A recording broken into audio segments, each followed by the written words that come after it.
Paraíso parecia um lugar inventado para acolher memórias. Ruas de pedra que guardavam passos antigos, varandas com samambaias que balançavam ao vento, e manhãs em que o cheiro de café passava de casa em casa como uma bênção partilhada. Mas para Maria Alice, nascida ali numa manhã fria de 1992, a cidade parecia um cenário bonito colado por cima de uma verdade que doía. O pai não foi ao hospital, não segurou a filha no colo, não trouxe flores para a mãe. Queria um menino. Recebeu uma menina. E desde então parecia dar as costas para as duas. Tia Salete foi quem a levou para casa, embrulhada num cobertor velho de lã que cheirava a naftalina. A casa era simples, paredes de azul claro, uma mesa de madeira gasta, cortinas floridas que deixavam passar um sol tímido no meio da manhã. Era ali que Maria Alice cresceu, entre o barulho compassado da máquina de costura de Salete e o ranger do piso de madeira que aprendia a reconhecer com os olhos fechados. Na cozinha, o café borbulhava, e tia Salete, com um avental manchado de farinha, cantava baixo para afugentar o silêncio. Do outro lado da parede, o pai passava quem cruza uma rua perigosa, rápido, evitando olhar. Aos 8 anos, sentada na varanda com uma boneca feita de retalhos, Maria Alice aprendeu o peso de uma sentença. O pai se aproximou, a sombra dele se projetou sobre o chão e as palavras caíram sem hesitação. Você nunca será feliz com homem nenhum e nunca vai se casar. Não houve grito, não houve escândalo, só um nó no peito de uma criança que não entendia por que alguém que deveria amá-la desejaria para ela uma vida sem alegria. Naquela noite, deitada numa cama estreita, Maria Alice descobriu que há frases que não passam. Ficam em algum lugar entre o coração e a garganta e voltam sempre que a gente tenta respirar fundo. Os anos seguintes foram de uma adolescência cuidadosa. Na escola, ela sentava perto da janela e observava o pátio como quem estuda um mapa de fuga.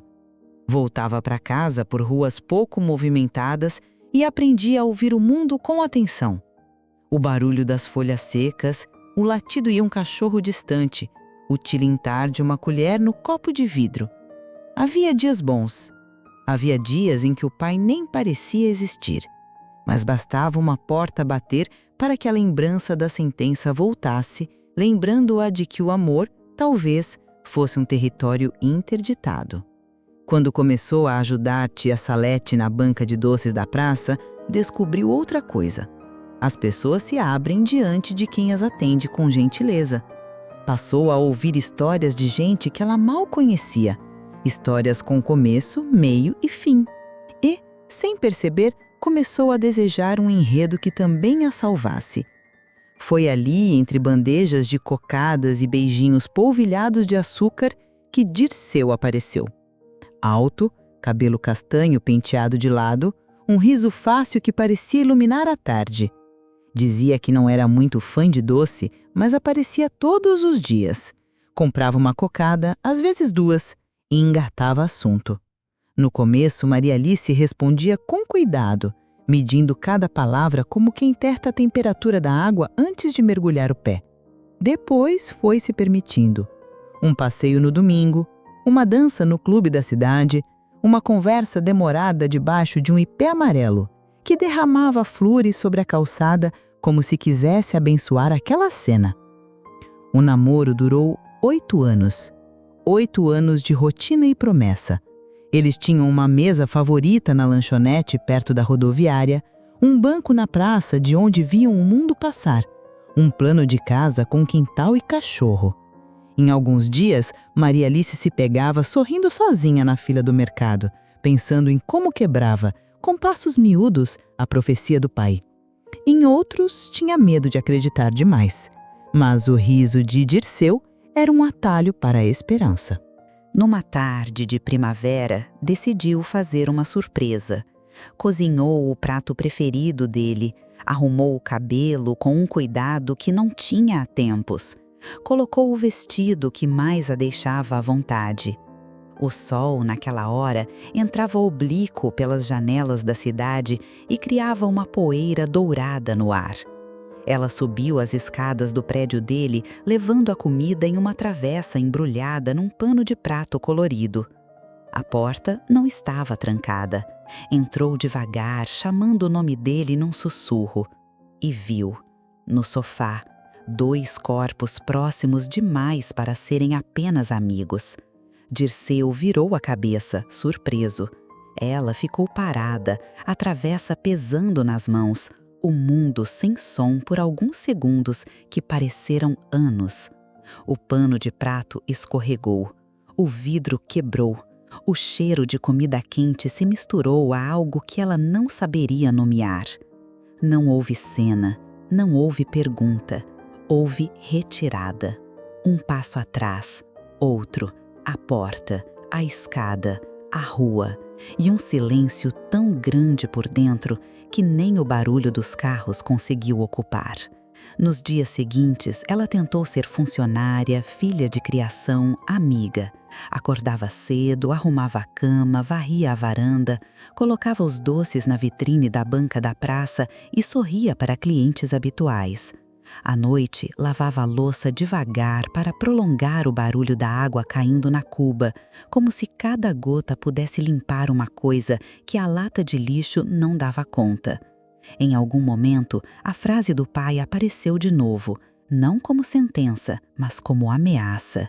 E se ele estiver certo? E se for isso mesmo? E se o amor não for para você? Ela ficou um tempo largo sem olhar para ninguém, como quem cogita um futuro. Quando as amigas perguntavam, respondia como uma piada tímida. Quando tia Salete, de olhos atentos, insistia, ela fugia, levantando-se para buscar mais açúcar ou varrendo uma poeira inexistente no chão. Era mais fácil manter o corpo em movimento do que admitir que o coração estava cansado. O tempo, fiel ao seu ofício, passou. Foi numa loja de móveis, escolhendo uma mesa de jantar para casa que ela e tia Salete dividiam, que Maria Alice conheceu José. Ele não tinha o sorriso fácil de Dirceu. Tinha outra coisa, um jeito de ouvir que fazia a gente acreditar que tudo o que dizia importava. Falava baixo, sem pressa, explicando o tipo de madeira, as medidas, a melhor forma de cuidar. Perguntou como era a cozinha dela, se batia sol de manhã, se o piso era de cerâmica fria. Fez contas num papel e, no fim, escreveu o próprio telefone no verso, dizendo que, se precisasse de ajuda para montar, podia ligar. Ela ligou. Não no primeiro dia, não no segundo. Esperou a coragem chegar, e quando chegou, veio simples, numa tarde de terça-feira. José apareceu com uma caixa de ferramentas que parecia uma extensão do corpo. Montou a mesa, apertou parafusos, ajustou uma perna que balançava e, quando as 2 xícaras de café chegaram, aceitou ficar um pouco. Não fizeram promessas. Falaram sobre filmes antigos exibidos na TV aberta, sobre o arroz que nunca ficava igual, sobre o hábito de regar plantas como quem diz, estou aqui. Maria Alice percebeu que o silêncio ao lado dele tinha outra textura. Não era vazio, era respiro. O amor, dessa vez, se construiu com coisas pequenas. Um bilhete no bolso do avental, uma sacola com frutas escolhidas, um molho de chaves que ele deixou pendurado atrás da porta. Com o tempo, começaram a planejar. Comprar a casa, fazer um jardim com ervas e flores, casar sem festa grande, só com gente que sabe ficar quando a música acaba. Foi quando a proposta de trabalho chegou para ele, vinda do Canadá. 2 anos. Um salário que permitiria voltar com o pé no chão e a cabeça leve. O coração dos dois discutiu em silêncio primeiro, e só depois vieram as palavras. Ela disse: "Eu te espero." Ele disse: "Eu volto." E os dois disseram: "A gente vai dar um jeito." Os meses de distância criaram rituais, cartas que atravessavam oceanos, vozes gravadas em fitas, chamadas às vezes falhas que terminavam em risos. Maria Alice escrevia sobre a banca de doces, sobre o ipê que floresceu cedo, sobre a torneira que insistia em pingar. José falava do frio que mordia, dos prédios altos, da saudade que fazia barulho. Ela guardava cada envelope numa caixa de sapatos e, nos dias mais duros, abria, tirava um ao acaso e relia como quem aquece as mãos numa xícara. Quando faltava uma semana para o retorno dele, Maria Alice foi ao centro comprar um vestido. Escolheu um azul marinho que combinava com os olhos de José.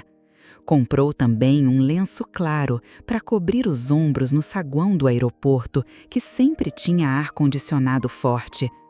Em casa, pendurou o vestido na porta do guarda-roupa, como quem pendura um calendário, onde cada risquinho significa um passo a menos.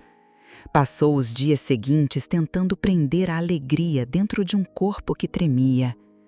Na manhã chuvosa em que o telefone tocou, Maria Alice estava peneirando açúcar para confeitar os beijinhos. Atendeu sem olhar o número. Do outro lado, a voz era conhecida, mas vinha quebrada, como se faltassem pedaços. Falou devagar, escolhendo as palavras para que elas não machucassem tanto. Não havia escolha possível. José, no trabalho, sentiu uma dor aguda, levou a mão ao peito, caiu. O resto foi correria, ambulância, tentativas. Depois, o silêncio de quem sabe. O corpo voltaria em um voo cercado de papéis, carimbos, procedimentos. Voltaria dentro de um caixão. O açúcar caiu aberto sobre a bancada. Maria Alice se sentou na cadeira mais próxima e ficou. Não chorou na hora. O choro veio aos poucos, nos intervalos entre um gesto e outro, como se o corpo precisasse lembrar a ela que ainda estava vivo. Na agência funerária, respondeu a perguntas mecânicas. Em casa, tirou o vestido do cabide e guardou sem dobrar, como quem admite que não sabe o que fazer com a própria alegria quando ela vira outra coisa. Os dias seguintes foram de uma diligência triste. Havia papéis, havia horários, havia pessoas gentilmente desajeitadas. Na sala onde o caixão ficou por um tempo antes do cemitério, Maria Alice encostou a mão na madeira e falou baixo: "Eu te esperei." Não havia resposta possível, só a certeza de que certas esperas não se medem em tempo. Se você chegou até aqui, obrigada por permanecer comigo. O melhor ainda está por vir. Depois do enterro, a casa pareceu maior e mais fria. Maria Alice organizou as cartas numa ordem que fizesse sentido, colocou a caixa de sapatos no alto do armário, mudou a mesa de lugar para que a luz da tarde batesse diferente. Passou semanas evitando lugares onde costumava estar com ele. Parou de ir à lanchonete da rodoviária. Evitava a loja de móveis. Quando precisava atravessar a praça, fazia um caminho mais longo para não passar em frente a um banco que guardava uma conversa que ela não daria conta de rever. Tia Salete, que sempre soube dar colo com objetos e gestos, aprendeu a cuidar dela com uma presença silenciosa. Deixava copos d'água cheios no aparador, fazia sopa de legumes que aquecia e alimentava sem exigir muito do estômago. À noite, batia de leve na porta do quarto e dizia: "Tente dormir, o corpo às vezes sabe o que a cabeça não consegue." Maria Alice pensou que ficaria assim para sempre, funcionando para o mundo com a precisão de um relógio, mas por dentro uma casa com cômodos interditados. Não foi uma decisão, foi um acúmulo de pequenos movimentos que a tirou do lugar. Aceitou primeiro um convite para ajudar uma amiga a organizar um brechó beneficente no salão da igreja. Depois, um aniversário de criança em que ficou mais tempo do que pretendia. Em seguida, um baile no clube, quase por teimosia. Queria provar a si mesma que ainda sabia entrar em lugares onde a música toma conta. Foi nesse baile que Jorge apareceu. Ele dançava bem, sabia conduzir sem esmagar o pé do outro. Falava de livros com uma leveza que encantava. Tinha um riso que parecia pedir desculpas antecipadas por qualquer coisa que viesse a dar errado. Maria Alice, com a memória cheia de naufrágios, decidiu ficar perto da borda, onde a água é baixa. Mas Jorge tinha a habilidade de fazer parecer fácil o que sempre fora difícil. Em poucas semanas, estavam almoçando juntos aos domingos. Em poucos meses, dividiram a compra do primeiro eletrodoméstico. O apartamento dele era pequeno, mas tinha uma janela grande que deixava entrar a manhã inteira. No início, ele deixava bilhetes na geladeira. Volto tarde, não me espere, beijo. Levava pão quente nos sábados. Reclamava pouco. Elogiava o tempero do feijão. Tinha amigos que pareciam prontos para gostar dela. A vida, por um tempo, simulou estabilidade. Depois vieram os pequenos desvios. Uma crítica dita como brincadeira e depois repetida com mais força. Um olhar que demorava mais do que o necessário para perdoar. Você é muito sensível, ele dizia, e a frase tinha a ponta afiada de quem sabe onde tocar. Meses depois, as discussões ocupavam a sala. Havia dias bons, o que tornava os ruins mais confusos. Um empurrão sem querer num corredor estreito. Uma mão que segurou o braço com força demais. Um pedido de dinheiro emprestado que não voltava. Outro, mais outro. De repente, as contas estavam com ela e ele confortavelmente encostado em uma generosidade que não vinha com nota fiscal. Maria Alice aprendeu a medir as palavras, a adivinhar o humor da casa pelo barulho das chaves na fechadura. Evitava temas, recuava de conversas. Começou a retirar de si coisas que amava para que sobrasse espaço para o que ele pedia. Uma planta que murchou porque ela esqueceu de regar. Um livro interrompido na página 76 para nunca mais. Amigos afastados por acho melhor você não ir. Numa noite de terça-feira, a discussão virou empurrão e o empurrão virou uma marca arroxeada no braço. Ela olhou para a própria pele e entendeu que havia cruzado uma linha. Não anunciou a decisão. Começou pequeno, como sempre fez. Abriu uma conta separada no banco. Voltou a guardar dinheiro na lata de biscoitos em cima do armário da cozinha, como tia Salete fazia na juventude. Combinações com uma amiga de confiança para uma carona num dia qualquer. E quando tudo que precisava cabia numa mala de tecido grosso, saiu. Não olhou para trás, não por desprezo, mas porque o corpo não aguentaria mais um adeus. Se você está comigo até aqui, obrigada por ficar. O melhor ainda está por vir, e a virada que Maria Alice encontrou vai surpreender. Depois de deixar Jorge, Maria Alice experimentou um tipo de silêncio que não conhecia. Não era o silêncio frio da infância, nem o silêncio pesado da perda.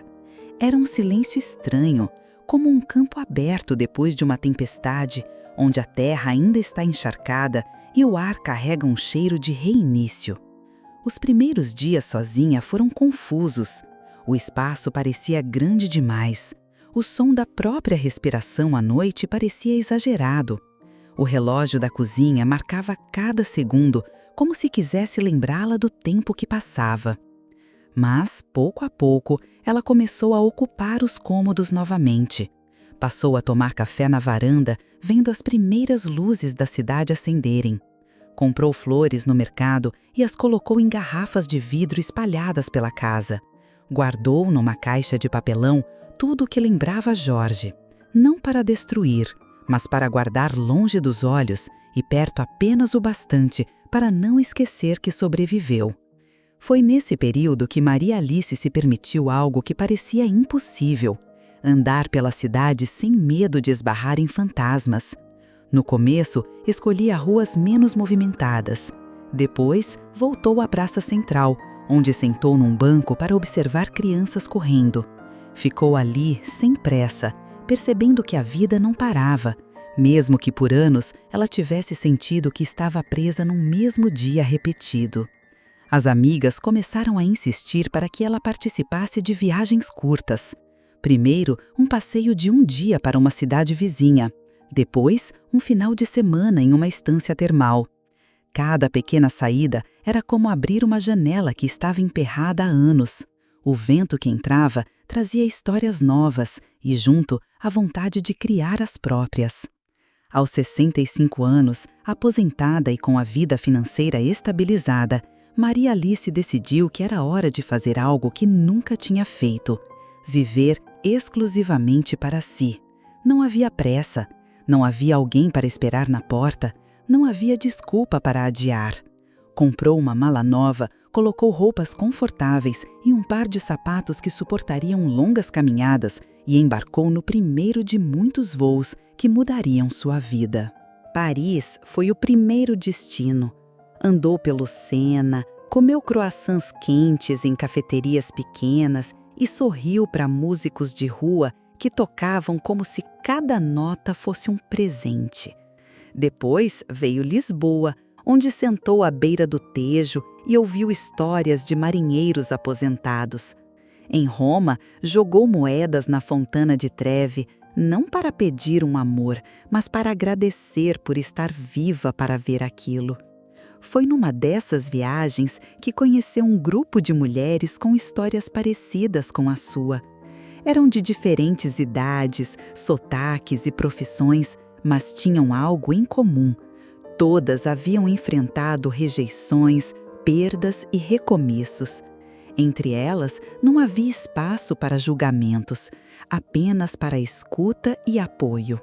Formaram um círculo de amizade que atravessava fronteiras. Criaram um grupo de mensagens, combinaram novos encontros, começaram a se visitar nos países umas das outras. É uma família escolhida, construída com laços invisíveis, mas inquebráveis. Nos encontros, havia risadas que chegavam a doer no rosto e lágrimas que lavavam feridas antigas. Falavam sobre livros, sobre receitas, sobre filmes, sobre dores e curas. Planejavam novas viagens, não apenas para conhecer lugares, mas para celebrar o fato de que, apesar de tudo, estavam ali, inteiras, diferentes e livres. Hoje, Maria Alice acorda cedo mesmo quando não precisa. Prepara um café forte, abre a janela e deixa o vento entrar. Não pensa mais nas palavras que ouviu do pai quando tinha 8 anos. Não porque tenha esquecido, mas porque aprendeu que elas não definem nada além de quem as disse. A felicidade que encontrou não veio de um altar, de uma aliança ou de uma promessa. Veio do simples ato de se escolher todos os dias. E você, acha que Maria Alice venceu a profecia do pai ou apenas aprendeu a viver com ela? Deixe seu comentário, inscreva-se no canal e assista ao próximo vídeo recomendado.